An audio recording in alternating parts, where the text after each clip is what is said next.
creo que cabe decir que las primeras archiveras no profesionales fueron tanto Elisa como Pepi, que también están aquí presentes, que fueron las que fueron recopilando todo el material que fueron encontrando en casa de Delibes cuando el escritor murió. Entonces, Verónica, que es archivera ya con una amplia experiencia profesional y es también miembro del Consejo de Administración de la Asociación de Archiveros de Castilla y León, ha trabajado en varios de los archivos de la ciudad, el de Chancillería, el municipal, también en el archivo provincial, es funcionaria del Cuerpo de Ayudantes de Archivos del Estado, también ha trabajado con Severiano, que también ha estado aquí esta mañana.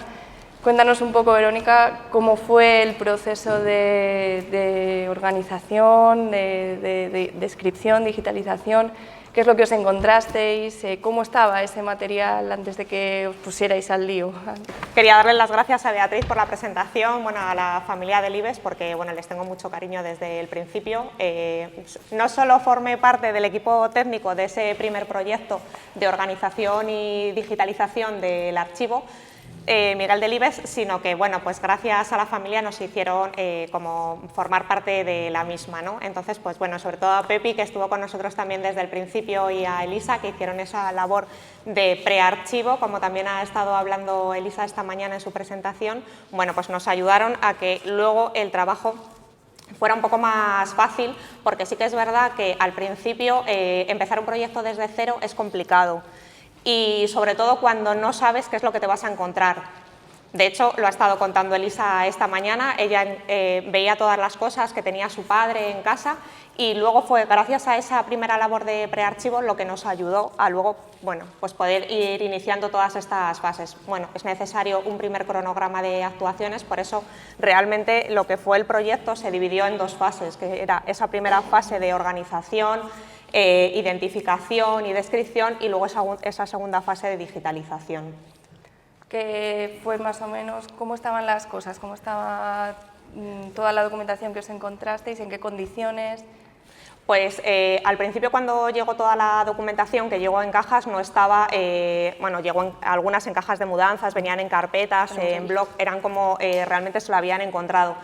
La heterogeneidad también fue una de las dificultades que encontramos en la documentación, porque había muchas tipologías documentales. Nos podíamos encontrar cartas, telegramas, fotografías, bueno, y luego aparte los soportes, porque no solo había documentación en papel, sino que también, pues eso, había fotografías, álbumes de fotos, DVDs, había mucho tipo de material. La verdad es que de la forma de conservación estaba bastante bien conservado. Hay muy pocos documentos que realmente tenemos que decir que tuvieron que ser restaurados. Luego sí que es verdad que se ha hecho una labor de restauración en algunos de ellos, pero en principio la conservación era buena.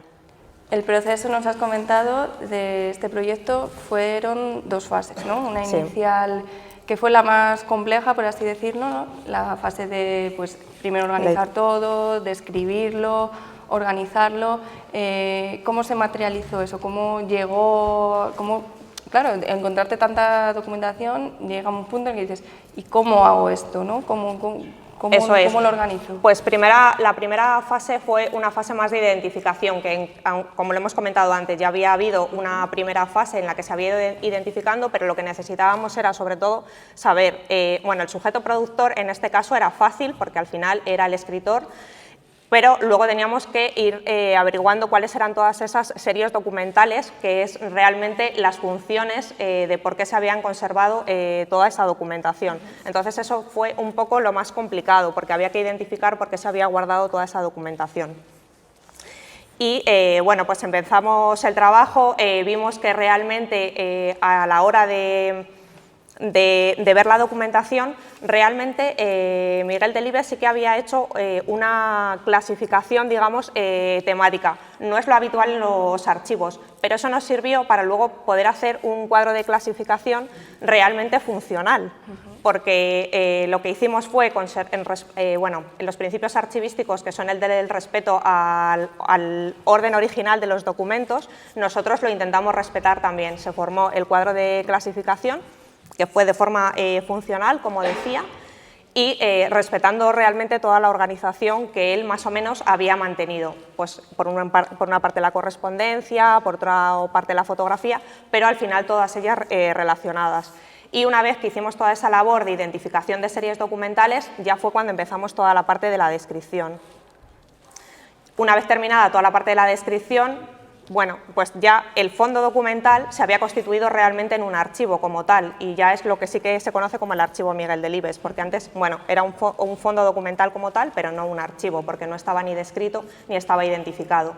Y luego ya fue cuando procedimos a esa segunda fase de digitalización, que realmente no solo era por una cuestión de preservación digital, del hecho de que los documentos originales no fueran manipulados para que no se perdiese ese patrimonio, sino que también fuese a servir tanto para el acceso a los investigadores como, por una parte, para la difusión, que luego se ha venido muy bien para todas las actividades, que además Fernando en su ponencia de esta mañana nos las ha explicado muy bien. Mira, he ido cogiendo algunas imágenes del proceso, entonces aquí vemos cómo ibais agrupando todo en cajas, vemos que también fuisteis cogiendo cajas de conservación para finalmente quedar el archivo como propiamente dicho le tenemos ahora, como le tenemos ahora en la Fundación. Sí que es verdad que intentamos mantener un poco las condiciones de seguridad y temperatura y humedad en la medida de que podemos, pero realmente no son las más adecuadas. Te quería preguntar, ¿con qué dificultades fueron las que quizás más os encontrasteis? Pues yo creo que la mayor dificultad, bueno, siempre que inicias un proyecto de este calado y que no ha habido nada antes, que tampoco habían instrumentos de control ni de descripción, realmente pues eso, es enfrentarte a un proyecto que inicias desde cero.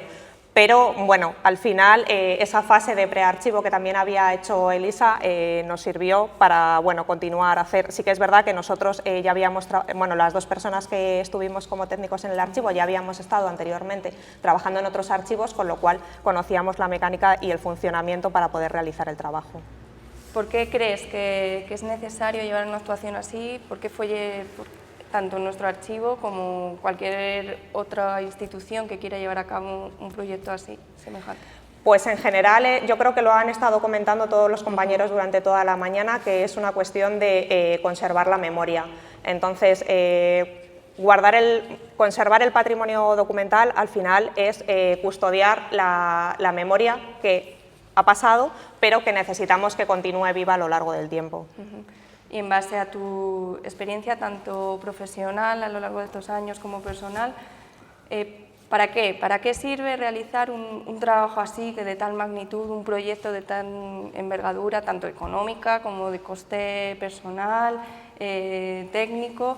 Si realmente es rentable, si realmente se puede sacar el máximo partido y para que sea también provechoso, ya no solo para la población en general, sino sobre todo investigadores, incluso instituciones literarias que tengan también archivos o documentos o legados propios de los que quieren sacar provecho, si quieren hacer algo con ellos.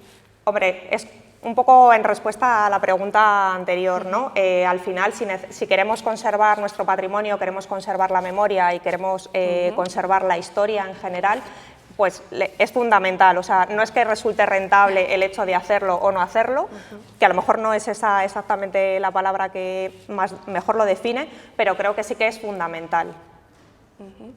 ¿Y cómo puede un archivo de esta, ya no solo el de Miguel Delibes, sino cualquier tipo de legado literario, favorecer o cómo se puede utilizar para la difusión tanto de actividades culturales dentro de cualquier institución? Bueno, al final es un poco lo que ha comentado sobre todo Fernando en su ponencia durante esta mañana.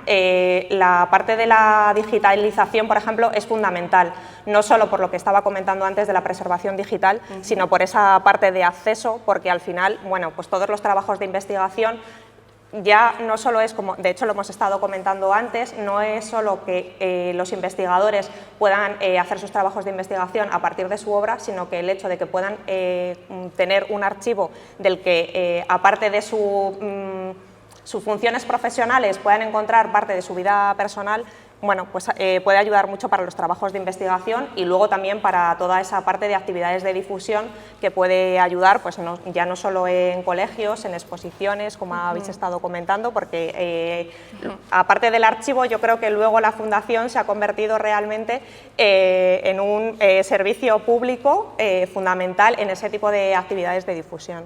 Claro, esta mañana sí que tengo aquí anotado que Severiano decía que la difusión de los archivos se hace a través de la página web y es una herramienta fundamental, pero nosotros también vamos un paso más allá, sino que utilizamos también mucho el archivo para difundir contenidos a través de redes sociales, que es lo que ahora la mayoría de la gente utiliza. El archivo es uno de los proyectos más grandes que ha tenido la Fundación y que ha llevado a cabo, y es una herramienta en la que cada día vas descubriendo cosas nuevas. Si vas indagando, descubres materiales nuevos. Aún así, la familia también nos sigue trayendo todavía documentación que encuentran. De vez en cuando viene Germán o viene Adolfo, oye, que he encontrado esto en casa de mis padres. En Sedanos también tienen muchas cosas. Claro, esto ha sido un proyecto que tuvo principio y fin, pero que está abierto todavía. Y hemos hablado mucho de conservación, de restauración, de difusión, pero ¿y la prevención? ¿Hay algo...? Sí, bueno, te iba a responder un poco también a eso que comentabas, porque sí que es verdad que nosotros cuando empezamos todo el proceso de organización del archivo también pensábamos que era un archivo cerrado, que ya no iba a recibir más documentación, entonces por eso también hicimos una clasificación funcional y lo que quisimos era trasladar el cuadro de clasificación y esa tarea intelectual que habíamos hecho al principio al depósito, que es como estaban localizadas las cajas. Lo que pasa que a posteriori pues fuimos recibiendo donaciones, se trajo más documentación, entonces pues bueno, se continuó esa labor que nosotros de lo que habíamos pensado que era un archivo que ya estaba cerrado y que ya no iba a recibir más documentación, ha seguido aumentando, con lo cual bueno, pues han tenido que ir cambiando también un poco los instrumentos de control como los inventarios. Bueno, lo importante es al final que esa documentación que se ha recibido a posteriori haya sido descrita igualmente, haya sido instalada y bueno, pues haya sido digitalizada para que se pueda poner a disposición de los usuarios, con lo cual al final realmente nuestro cuadro de clasificación primero, que era lo que nosotros queríamos trasladar al depósito, no se mantiene así, pero la documentación sigue estando perfectamente localizada. De hecho, yo creo que cualquiera, cada vez que intenta buscar algo, pues a lo mejor no está en la caja 1, que era la que realmente le correspondía por el cuadro de clasificación, pero está localizado a lo mejor en la caja 162, pero sabe que pertenece a esa serie documental. Claro, también lo importante e imprescindible de tener todo este archivo digitalizado es que cualquier persona desde cualquier parte del mundo puede acceder a ella. Tenemos, a lo largo de estos 6 años, pues hemos tenido más de 70.000 visitas de usuarios que han entrado al archivo. Y lo curioso es que el segundo país, después de España, que más consultas hace al archivo es Estados Unidos, y hay, bueno, la Fundación hace actividades allí con los hispanistas de Estados Unidos precisamente porque hay mucho interés en Delibes, hay mucho interés en las actividades y el archivo es una herramienta fundamental para esos investigadores. Sí, bueno, yo a eso iba a decir que igual que ha dicho el profesor Molina, es lo mismo, o sea, si nosotros organizamos nuestro archivo, lo describimos, pero realmente lo dejamos ahí y no lo llegamos a difundir, o sea, no sirve de nada, porque es como, entonces no existe, o sea, si nadie sabe que, bueno, pues eso se ha conservado y se ha descrito, pues no tiene ningún sentido. Los archivos hay que contarlos. Eso es. También esta mañana Mauricio también ha hablado que el archivo es memoria y es fuente de información, que es el archivo Miguel Delibes es realmente la autobiografía de Delibes, y es que eso es así, así, y nos sirve como base para articular el resto de actividades que hacemos. Hemos prestado manuscritos a exposiciones. En la exposición del centenario había como cerca de 200 documentos originales del archivo. Hemos hecho publicaciones, en el centenario también, ahora que está aquí Ana Valencia de la Fundación Umbral, hemos podido sacar la correspondencia de Delibes con Umbral, que vamos, cuántas cartas eran, no sé el número exacto, pero 60, más, 100, ¿no? Han sido, pues en total 200 y pico. Entonces, todo eso ha sido posible gracias a que se conserva un archivo en estas condiciones. Sí, y la digitalización, sobre todo, por eso, por lo que decía, que no solo es la digitalización para la preservación digital y que podamos tener ese legado conservado, sino que además podamos dar acceso incluso a los investigadores para que puedan realizar sus trabajos de investigación, no solo desde la óptica de la parte profesional que ya se conoce como escritor, sino que, bueno, pues también de su vida personal también pueden, a través del archivo, pues bueno, escudriñar ahí un poco para conocer la vida y la obra de Miguel Delibes. Se sigue estudiando, siguen saliendo tesis, siguen saliendo publicaciones de Delibes, incluso pues, es que es lo que la labor del archivo, el ser tan accesible, aunque hay que decir que no todo el archivo es accesible, hay documentación, bien la sabes tú, que no es accesible.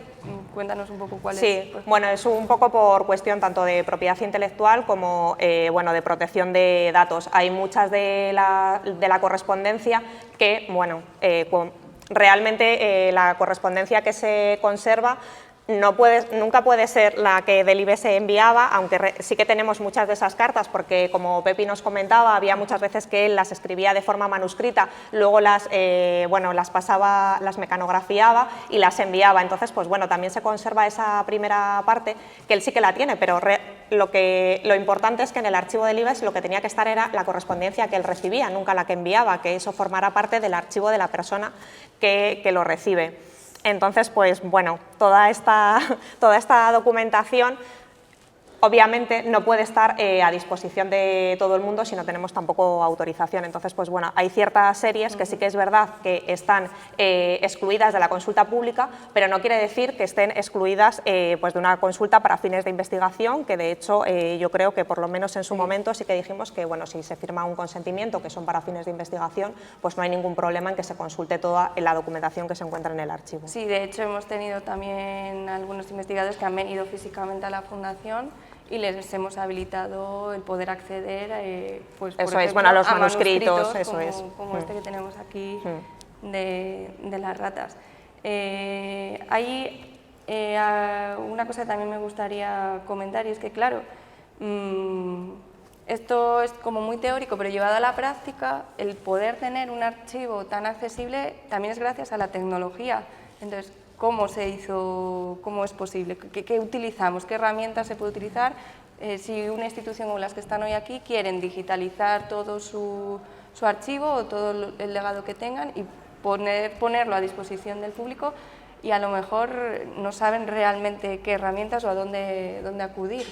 ¿Cómo se hizo? Bueno, en este realmente esta es la segunda fase, la que hicimos del archivo, que es la parte de digitalización. Contamos con una empresa que además, Datalib, que con ella ya teníamos la parte del software libre para la descripción, que era ICA Aton, que era el que utilizamos para describir toda la documentación. Entonces, gracias a ellos, bueno, pues a una copybook que ya no me acuerdo si nos prestaron o qué, bueno, el caso es que la teníamos allí en la Fundación y, bueno, pues tuvimos que ir digitalizando toda la documentación. Contamos también con otro compañero que además se encargaba del control de calidad, porque esta sí que fue una de las dificultades que encontramos en la parte del trabajo de la fase de digitalización. Los materiales, las tipologías, como he dicho antes, eran muy diferentes, los formatos eran muy diferentes, con lo cual solo contábamos con una copybook que había que estar calibrando constantemente porque teníamos que conseguir la imagen lo más fiel posible a lo que era en sí. Entonces, bueno, pues teníamos que estar cambiando, luego el otro compañero también era el que se encargaba pues, del control de calidad, de que esas imágenes fueran realmente fieles a lo que se estaba viendo y a lo que queríamos proyectar, porque claro, bueno, yo creo que lo han comentado también esta mañana, después de los microfilm que muchos han visto ya, pues claro, no consistía en que nosotros hiciésemos una fotocopia en blanco y negro y se subiese a la web, porque eso no tenía ningún sentido. O sea, al final, si lo que queríamos era tener una copia fiel de toda la documentación, para preservación, para que no se manipularan directamente, pues que luego lo pudieran consultar, igual que nosotros lo podríamos consultar si lo viésemos de forma presencial, pues allí mismo en la Fundación. Pues básicamente, como vamos muy apurados de tiempo, Yo creo que si alguien nos quiere preguntar algo, lo único, habéis visto una serie de imágenes que he ido pasando para que veáis todo el material que nosotros utilizamos del archivo en nuestras actividades. La mayoría son para exposiciones. Aquí tenemos cartas, tenemos recortes de prensa, tenemos fotografías. Aquí veis más fotografías, una exposición.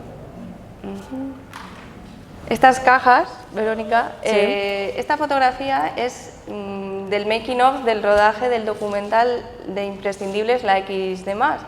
Entonces es una imagen que me gustó mucho porque se ve todas las cajas de conservación que se hicieron exclusivamente para la documentación. Eso es, para la documentación. Por eso, lo que he comentado desde el principio, había tanta tipología documental que no podíamos conservarlo en las típicas cajas de archivo que todos conocemos con unas medidas estandarizadas, porque ahí no sería la mejor manera de conservarlas. Entonces, mucha de la documentación, sobre todo de los manuscritos, también una parte de las fotografías, las cintas de DVD que se conservaban, se hicieron exclusivamente cajas de conservación para mantenerlas. Bueno, y ahí de hecho en la imagen se ven que hay de todos los tamaños. Para todo.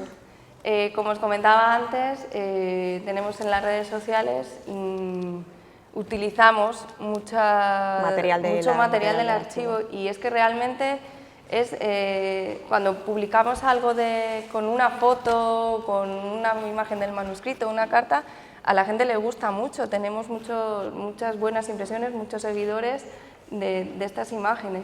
Entonces, sí, yo creo que la gente tiene a lo mejor un poco de miedo a lo que es acercarse al archivo, a no ser que a lo mejor seas un investigador que conoce un poco la mecánica de cómo puede acceder. Entonces yo creo que las redes sociales ayudan a que otras personas que a lo mejor no acuden directamente al archivo porque no se atreven, pero que por lo menos conozcan qué es todo lo que se conserva. Es como decía, creo que ha sido Fran en su intervención de antes, abrir el archivo, ¿no? Al público, llevarlo a los escolares, llevárselo a la gente. Entonces, a través de redes sociales es como lo más fácil y más rápido y que llegue a mucha más gente. Eso es.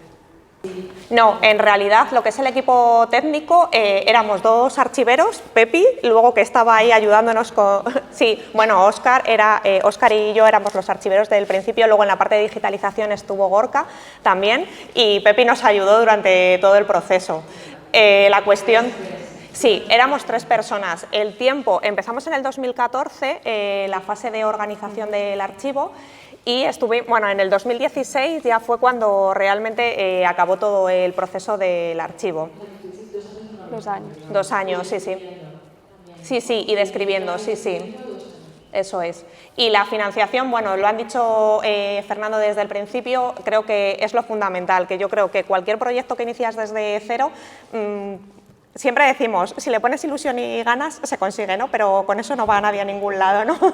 Entonces, al final siempre lo que necesitamos son financiación, patrocinios, mecenazgos, colaboraciones, lo que sea. La verdad es que nosotros tuvimos suerte porque Bodegas Vega Sicilia, como patrono, bueno, pues desde el principio hizo una fuerte aportación económica y eso ayudó a que se pudiera realizar todo este proyecto. Luego lo han mantenido, que ahora la verdad es que, pues, como comentaba Beatriz, todas las actividades de difusión que se están haciendo a raíz de, bueno, pues es que ya no solo, el archivo ya solo es una parte de la fundación, pero que sirve para muchas de las actividades. Sí, yo creo que eso es un poco también lo que comentaba el subdirector de Archivos Estatales esta mañana. Bueno, el hecho de que cuando muchas de las familias, fundaciones, solo muestran una parte de ese legado que conservan y luego a lo mejor, bueno, pues van tirando un poco o van estirando la cuerda para luego pues poder hacer otra donación, otra compra o otra venta a las instituciones públicas, y creo que desde el principio deberían, bueno, pues igual que hizo la familia del IBEX, toda la documentación que existía y que ellos sabían que se conservaba, que al final, bueno, pues está en el archivo y en la fundación. Pero es el caso. Elisa. Es un momento porque ha hecho muy bien el equipo técnico, Verónica, Óscar, Gorka. Y Gorka. Pero Nos queda Javier. Sí, bueno, yo a Javier le quiero agradecer desde el principio, vamos, el apoyo, la confianza en nosotros desde el principio, en el trabajo que nosotros hemos realizado durante este tiempo, así que vamos, para mí, o sea, desde luego que agradecimiento inmenso.